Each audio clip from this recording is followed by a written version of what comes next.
Hey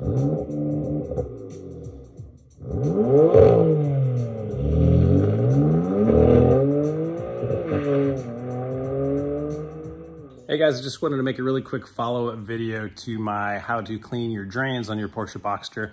A couple people commented that there was one more drain on there that I missed, and I was just pulling my car into the garage this morning after leaving it outside last night because my other car was in the garage, and a bunch of water came out from right behind the driver's side wheel, and when inspecting it under the frunk, I discovered where that other drain plug is. So if we look in here with the panels off, and I look down in here, I can see that there is some standing water right under here where people said it would be. And if you look all the way down here, let me see if I can get this in focus for you.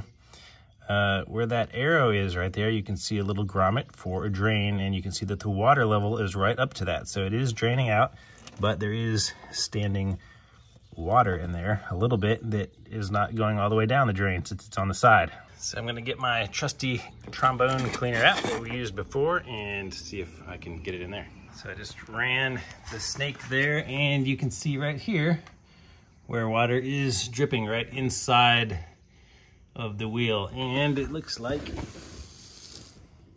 that snake pushed some gunk out, and it is allowing our water to flow. So we can see our snake here. It's going into that hole. Now, I was very careful because that is metal. Don't let it lay across your battery contacts because that would be bad. So just to check, I pushed the snake all the way through. Let me see if I can get an angle of this.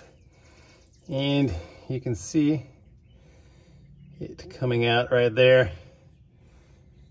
And so that is where our water is coming from. That's where the drain exits. So thanks to everybody that commented and pointed that out for me. I'll put a link again to this in the description below. You can buy it, it's really cheap on Amazon. And we'll see you next time. Please like the video and keep on commenting and helping each other out. That's how we all learn.